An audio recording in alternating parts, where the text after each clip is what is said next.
Yes, Uncle Ben is back at it again, y'all. He is back at it again.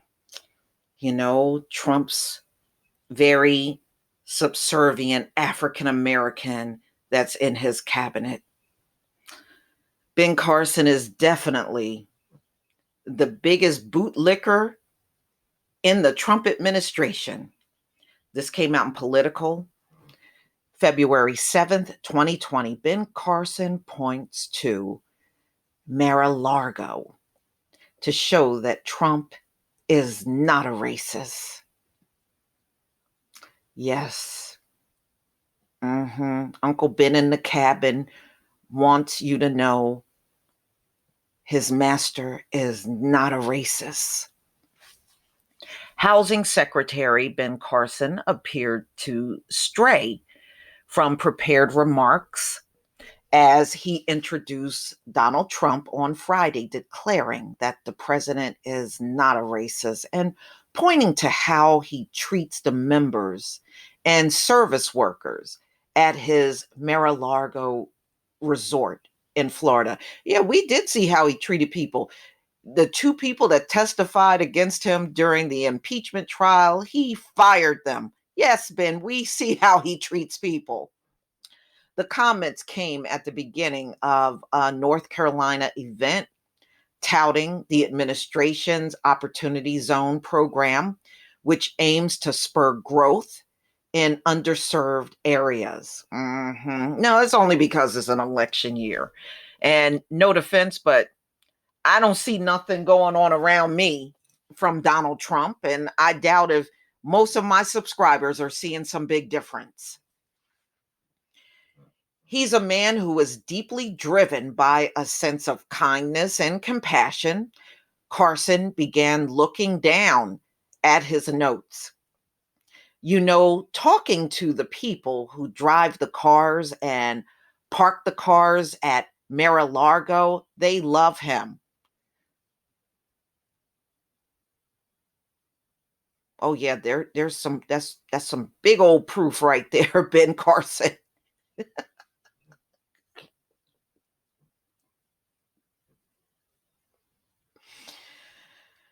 The people who wash the dishes because he's kind and compassionate, Carson said of the president. Okay, so you're talking about the help. You went to the help, and the help loves the president.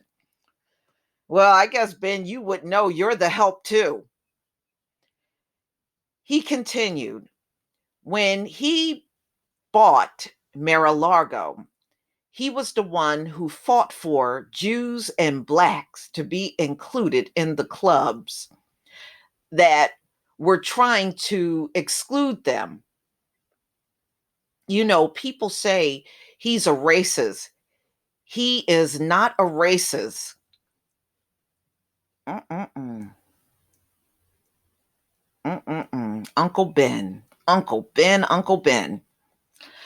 Looking back at his notes again, Carson went on. It's certainly an act of compassion to help our fellow Americans who are struggling in their neighborhoods. Oh, he's doing all of that. I mean, how many of my subscribers are in the hood? Is he helping you there? Okay. Well, according to Uncle Ben, he is. An impromptu defense of the president's interactions and reference to at his glitzy West Palm Beach resort comes as Trump aggressively courts black voters as part of his reelection campaign. hmm Yeah, Trump is offering money. I know the Democrats must be beside themselves. Trump redoubled these efforts on Friday, accusing Democrats of treating black voters badly and only coming around because they want your vote. Well, you all do that. Okay, Republicans have not been good to the black community. None of you are good to us. So, when you pointing at one group, to me, I'm not impressed by that because history shows neither party has been good to the black community. Neither one. Well, like Janet Jackson said, what have you done for me lately? Okay, don't point to some shit that happened centuries ago. What have you done for me lately? They only come around 2 months before the election, Trump said. And then right after the election, they say, bye bye. We'll see you in 2 years, or right? Yeah, but all politicians do that. All politicians. Trump, you have not talked about the Black community even in your daily when I see you on a daily basis talking to the press, you're not talking about the Black community either. But see, 2020 is the election year, and even you're running your mouth.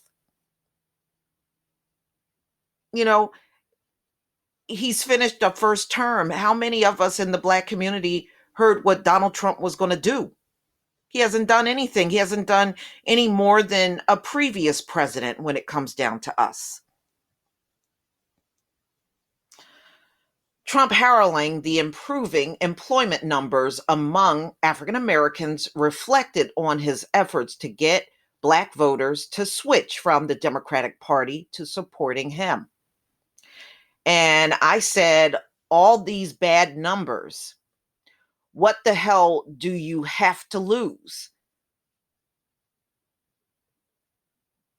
Well, what did Black people gain? Because you're lying about the unemployment numbers. That's been debunked.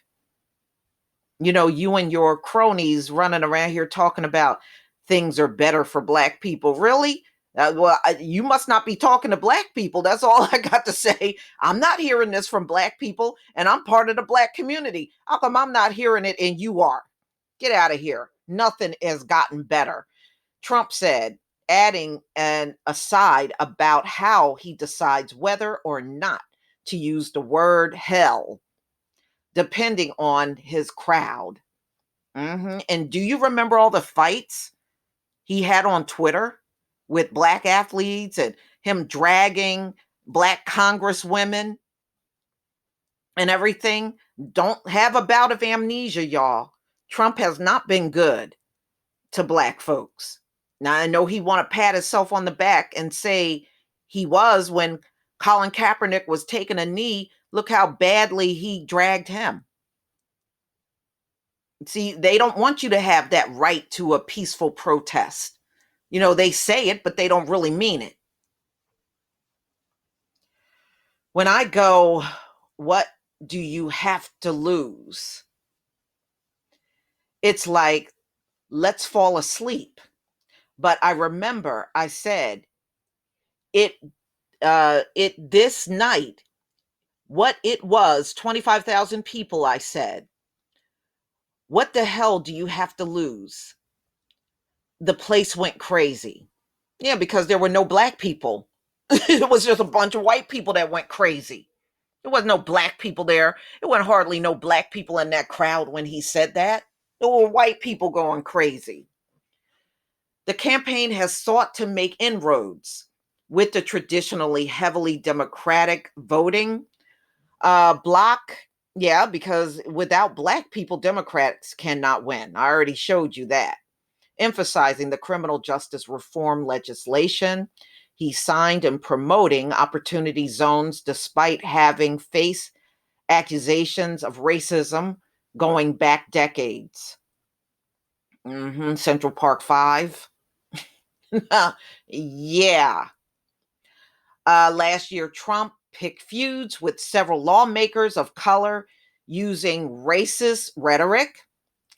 And just a week ago, he expanded his administration's travel ban to include several more African countries, including Nigeria, drawing renewed attention to his past remarks about shithole countries in Africa and his specific complaint that Nigerians coming to the US will never go back to their huts.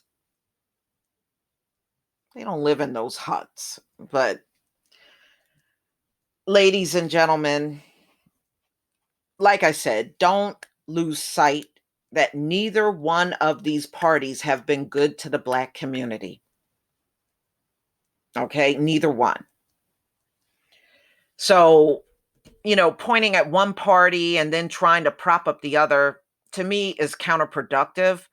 There is no history of Trump going above and beyond for the Black community, just like the previous presidents. We don't see any of this above and beyond stuff. As long as they can do things that really don't matter or very little baby steps, they're okay with that. See, as long as it don't cost them a penny, they're okay. But as soon as we start saying reparations and talking about the things we want, then all of a sudden that's a problem. So, don't jump for joy over this bullshit. Trump's attention on the Black community is downright laughable. The Democratic Party has done nothing but prove they are no different than the Republicans as far as their attitude is concerned about the Black community. Neither one of these people are worthy of our vote on any side. So I don't care what Uncle Ben said. He can say whatever he wants. He is nothing but a good house Negro. But y'all, please tell me what you think of this article. Please leave your comment and subscribe. Don't forget to hit on the notification bell, and I'll see you on the next video. Peace, family.